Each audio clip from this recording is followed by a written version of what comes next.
अस्सलामुअलैकुम नाज़रीन इकराम से आप सबको खुशामदीद। मेरी आज की वीडियो महमद फातिल और सुल्तान ड्रामा सीरीज की एपिसोड 66 का रिव्यू है।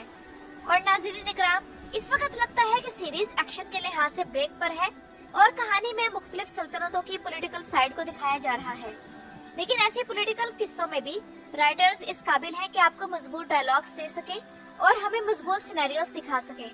लेकिन बिलाद और महमद की कॉन्फ्लिक्ट अभी तक वो सिनेरियो नहीं दे सकी जो ये डिजर्व करती है। अभी तो यनीचरियों वाला सिनेरियो चल रहा है जो मजे का है। कुर्चुद्वान जब यनीचरी की औजाक में था तब बायजीद की एंट्री का सीन बाकमाल था।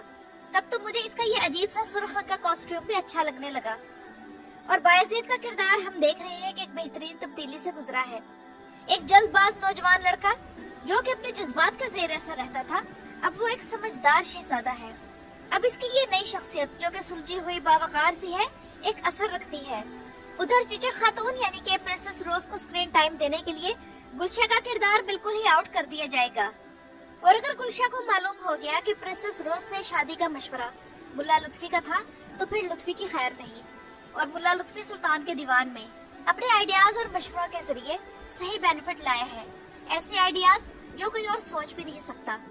सुल्तान और मुल्ला लुत्फी की केमिस्ट्री बेहतरीन है। और याद करें कि मैं आप लोगों को सिर्फ चंद किस्तों पहले ही कह रही थी कि मुल्ला लुत्फी का सिनेरियो बेहतर होना चाहिए और उसके सीन्स भी ज्यादा होने चाहिए। तो राइटर्स का शुक्रिया। उधर सुल्तान और मुल्ला लुत्फी एक दूसरे के राजदार भी बन गए हैं। तो अब देखते हैं कि जब सुल्तान को एक राजदार दोस्त मिला है तब सुल्तान की किस तरह की पर्सनैलिटी सामने आती है। उधर सुल्तान ने बिलाद और स्टीफन के साथ इस तरह खेला कि उन दोनों को मालूम भी न हो सका कि हो क्या रहा है। लेकिन इस दौरान बिलाद जो कि एक शैतान है, साइको वैम्पायर है और वफादारी और गद्दारी के दरमियान फर्क भुला बैठने वाला पागल आदमी है, अब उस्मानियों का ऑफिशियल दुश्मन है। लेकिन जिंदा इंसानों के खाल उतारना, उनके सरों में कीले ठोकना और जिस्म के पार्ट्स को खाने जैसे सीन हमें शायद देखने को नहीं मिलेंगे। और अच्छा ही है कि देखने को ना मिले। उधर एरेना का किरदार बहुत से लोगों को समझ नहीं आ रहा कि क्यों रखा गया है, तो मैं यहाँ ये बताना जरूरी समझूंगी कि ये किरदार बिलाद के बारे में ये दिखाने के लिए रखा गया है कि वो भी आखिर एक इंसान है और जज्बात रखता है। तो इसलिए बिलाद के किरदार की ह्यूमन साइड दिखाने के लिए एरेना का किरदार शामिल किया गया है।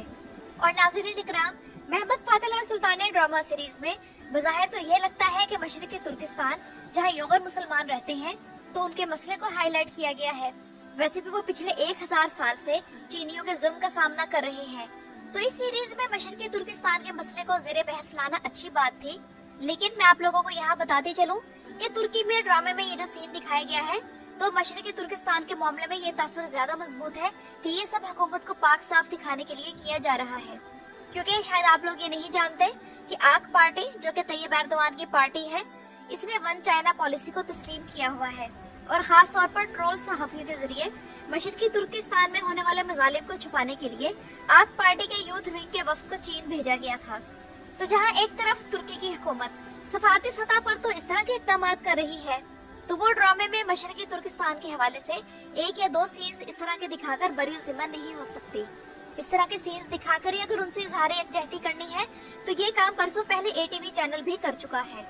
जबकि इस एपिसोड की एक और खामी जिस पर तुर्की में बहुत ज्यादा तनकीद की जा रही है वो ये है कि इस ड्रामे में इस बार कौम परस्ती को बहुत ज्यादा नुमाया करने और इस्लाम को पस मंजर में धकेलने की कोशिश की गई है। यानी कि ऐसा लग रहा है कि जैसे हुकूमत मुआशरे को एक खास सिमत में ढालने की मंसूबाबंदी कर रही हो। तुर्कियत को इस्लाम और मुसलमान होने पर फोकियत देने की कोशिश के बारे में तुर्कों का कहना है कि हम समझते थे कि ये सिर्फ मगरबी वर्कशॉप्स में होती हैं। उनका कहना है कि हमारा रब अपनी किताब में हमें सबसे पहले मुसलमान और इस्लाम वाला बनने का हुक्म देता है। ऐसे में सिर्फ नस्ल या कौम को बुनियाद बनाना सिर्फ फितना पैदा करने का जरिया बनता है। आप लोग खुद नोट करें कि इस बार इस एपिसोड में तुर्क की गर्दान कितनी ज्यादा हो रही थी और मशरिकी तुर्किस्तान के साथ भी जो भाईचारा जाहिर किया गया वो भी तुर्कियत की ही बुनियाद पर किया गया, न कि इस्लाम की बुनियाद पर। अब महमूद पाशा के किरदार की तरफ आते हैं। तो नाज़रीन इकराम, महमूद पाशा बहुत सी गलतियां कर चुका है और इसके किरदार और पर्सनैलिटी ने बाकी सब किरदारों को ओवरशैडो भी कर दिया था। लेकिन इसमें वो नुमाया छा जाने वाली बात जो जानदारली में थी वो नहीं है। उधर हुसैन आगा यनीचरी का सरबराह बनने के बाद उनके साथ बहुत सख्त रवैया अपना चुका है। इन दोनों को सबक सिखाना बनता है और ये सब कुछ अली बे के साथ सुल्तान के प्लानिंग की वजह से हुआ। अगली किस्त में हम जो देखने जा रहे हैं वो मैं आप लोगों के सामने अब बयान करूंगी। तो नाज़रीन इकराम, हुआ ये है कि सुल्तान के दीवान में मौजूद जो वजीर हैं, उनके दिलों में आपस में एक दूसरे के लिए दरारें हैं, जिनका सुल्तान ने फायदा उठाया। और इन वजीरों के दरमियान जो आग पहले ही लगी हुई थी, यानी कि हसद की, तो सुल्तान ने खामोशी से उसे भड़काकर अपनी प्लानिंग की। यानी कि ज़ैगनोस पाशा महमूद पाशा के खिलाफ कीना रखता है और महमूद पाशा उससे नफरत करता है। इसहाक पाशा महमूद पाशा वाली पोजीशन का भूखा है, यानी कि सदर आजम बनना चाहता है।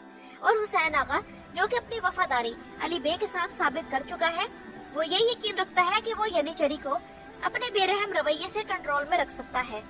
जबकि हुसैन और महमूद के दिलों में कुर्चू दुआन के खिलाफ नफरत है। तो अब हम महमूद पाशा को आर्जी तौर पर उसके ओहदे से हटा हुआ देखेंगे और दुआन पाशा और हुसैन आगा के ताल्लुकात बेहतर हो जाएंगे, क्योंकि कुर्चू दुआन पाशा जिसने हुसैन आगा के सिपाही को जलील किया, तो अब वो सिपाहियों के रवैये के बाद दुआन आगा के साथ ताल्लुकात अच्छे रखने पर मजबूर हो जाएगा।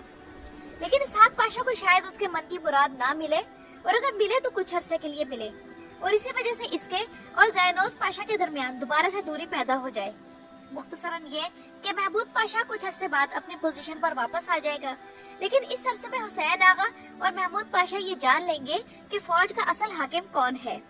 जबकि इसहाक पाशा को ये समझ आ जाएगी कि साजिशें करने से बंदा ओहदे के काबिल नहीं हो जाता, और उधर ज़ैनोस पाशा को ये समझ आ जाएगी कि अपने जज्बात पर काबू ना पाकर उन्हें बेलगाम छोड़ देने से इंसान दूसरों के हाथों में खिलौना बनकर रह जाता है। और अब जब दोबारा महमूद पाशा सदर आजम के ओहदे पर वापस आएगा, तो ये अच्छी तरह जान लेगा कि वो अगर यनीचरी से अताअत चाहता है तो उसे उनसे ज्यादा मजबूत बनना होगा।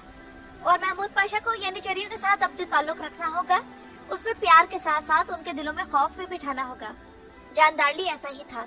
इस तरह सीजन 1 में उसने अपनी ताकत से मुस्तफा और कुर्चू द्वार को कुचल कर रख दिया था, और साथ ही वो यनीचरियों के लिए बाप की तरह भी था, यानी कि जानदारली जैसा कोई और नहीं हो सकता। और हकीकत ये भी है कि राइटर्स महमूद को जानदारली जितना ताकतवर नहीं दिखा रहे।